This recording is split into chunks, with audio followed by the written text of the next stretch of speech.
this is Jenny from Homestead Corner, and today I thought we would talk a little bit about vacuum sealing snacks.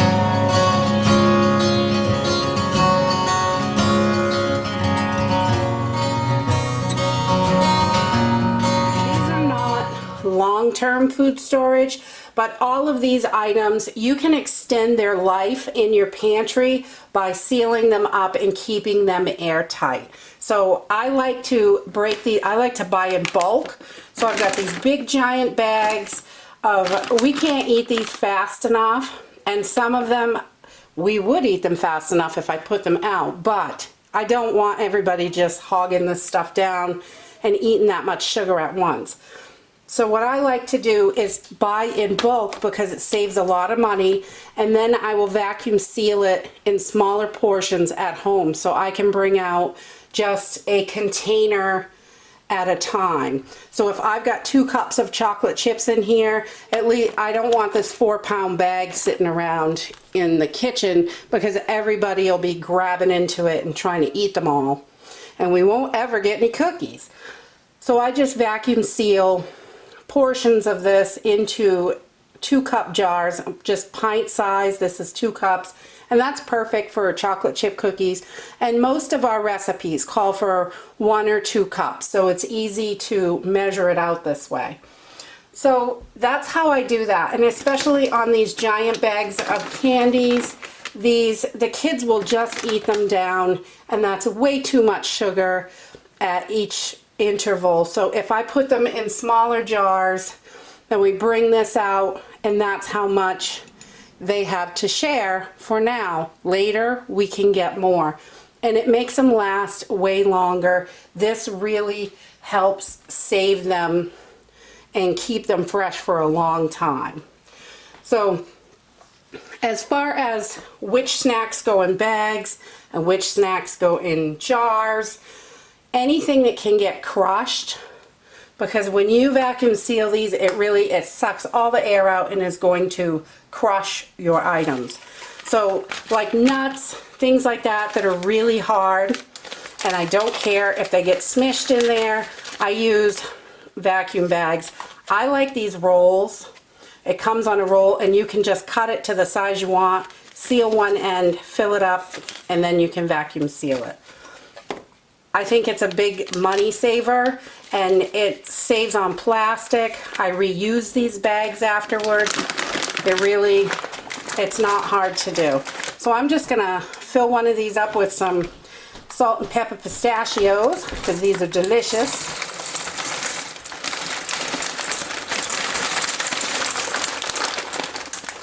I guess I need to make the hole bigger on the bag.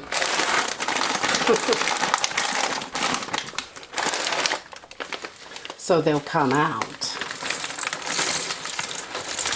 But we just put these right into the bag. So when I take this out of the pantry, that is 2 snacks right there for 2 people. And so I can grab 1 of these, I can grab 2 of these, and once I open this, I know I can eat it up quickly. It's gonna be gone in a couple of days. So I just take them, and you want to leave plenty of room when you're using your vacuum sealer so it can suck all the air out and get a good grip to seal it. And then I just poke it in there, close it down, lock it, and vac seal.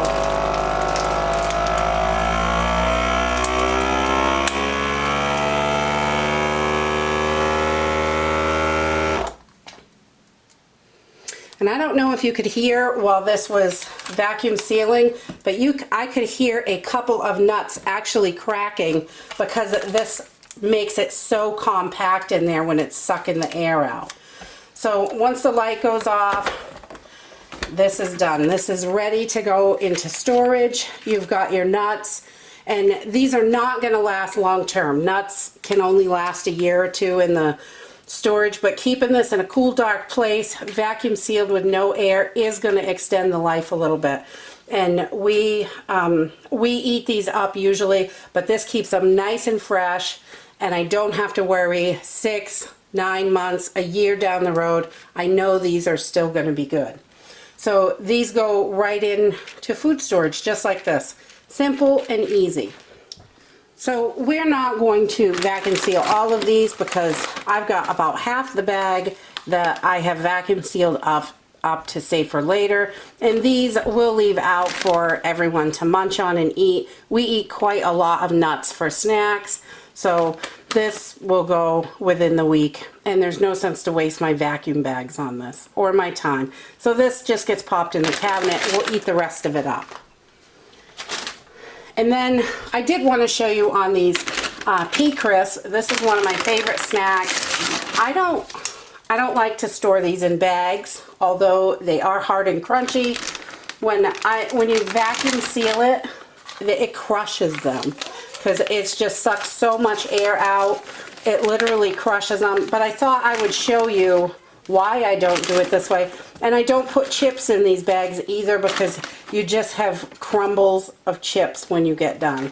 So that's just a few pea crisps. I don't want to waste any, but I love these babies.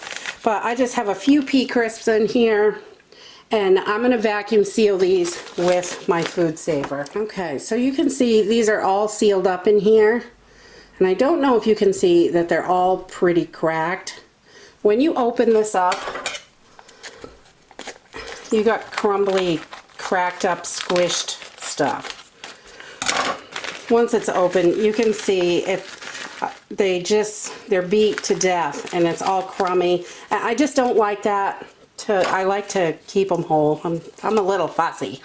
But so I put these in jars, and I vacuum seal the jars for like chips, crackers, things that are going to get crushed. I do put them in jars. So I'm going to do a couple jars of these pea crisps, so I have those for later. Alright, so I just use a canning funnel, whatever I have handy, and I'm just going to shake this jar down so we can get as many as we can in here.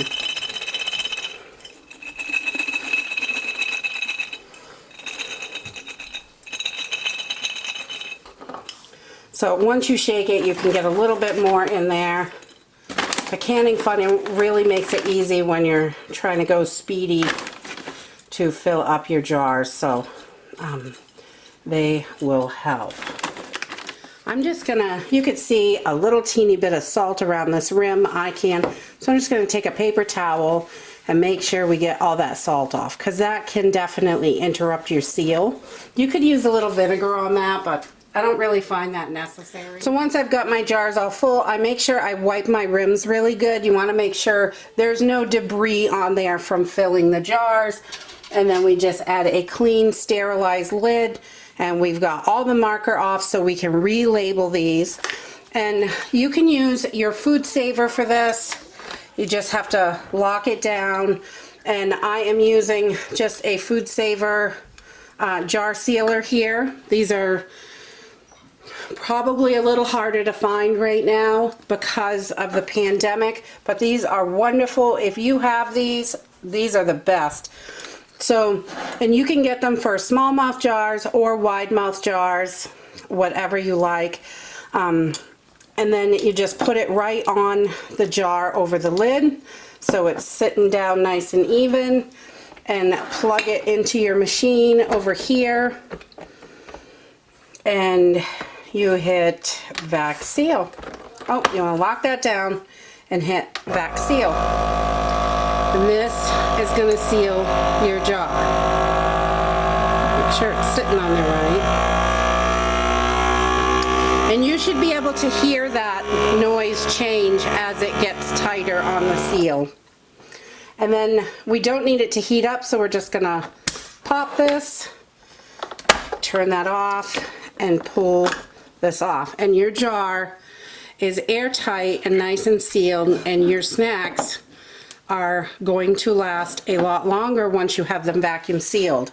So I don't like to use my jar sealer on my vacuum sealer, honestly, all that much. I wanted to show you that it's easy to do if you have it. But this hose, I've gone through a couple of these hoses. When you use it for a long time, these plastic pieces that hook to your jar and your accessory port, these break. And I do not like that. I like something that's going to last. And this puts a lot of wear and tear on your machine, and I really like to use a brake bleeder for this project, especially if I've got quite a few jars.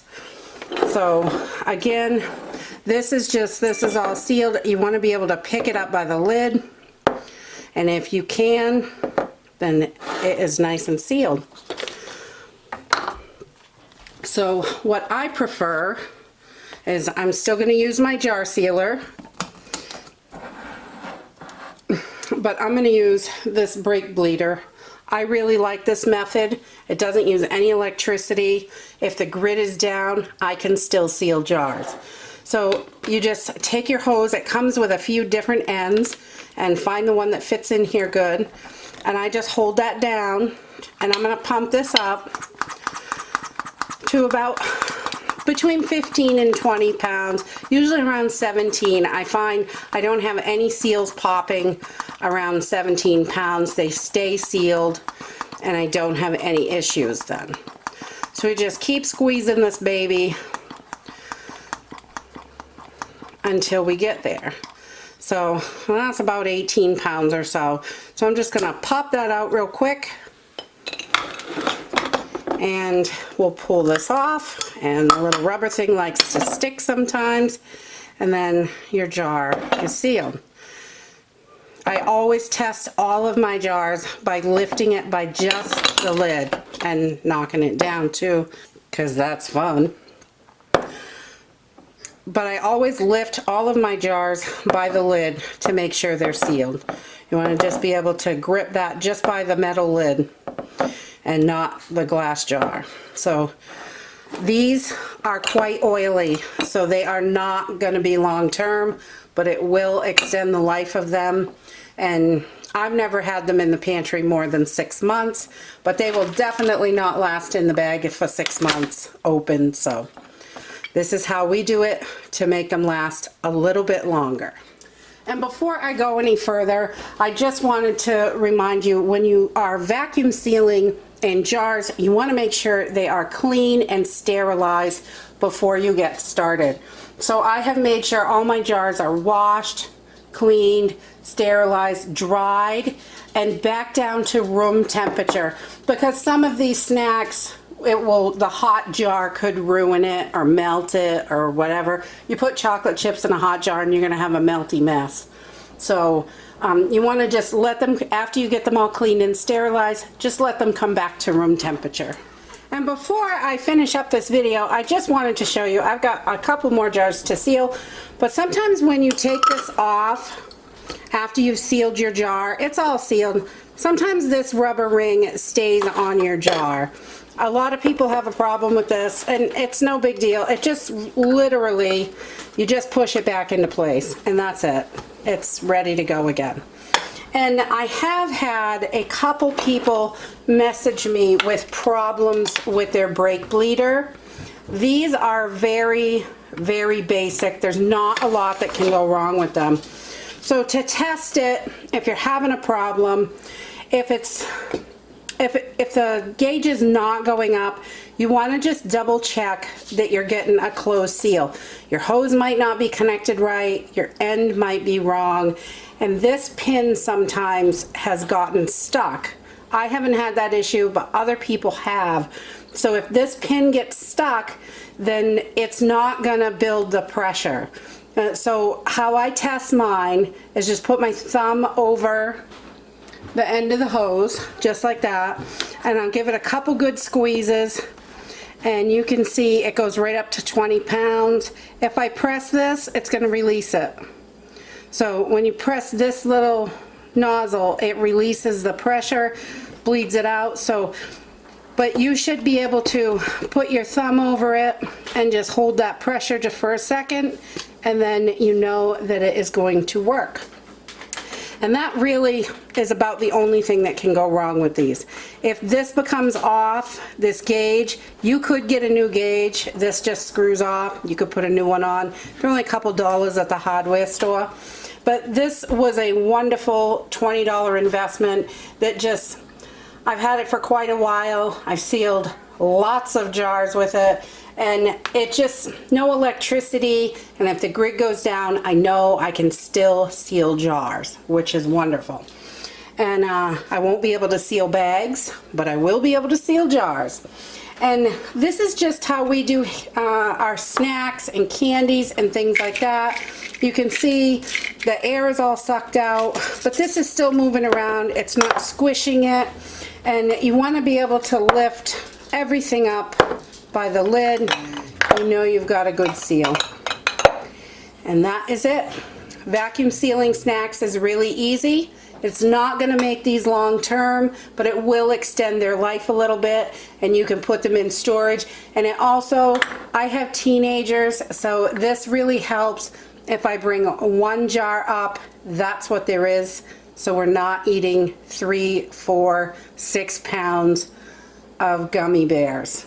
And these little Sour Patch Kids, we all like those, but it's a great portion control way to keep them also. And once the bag's open, they kind of get hard and dry, and this keeps them nice and soft and fresh.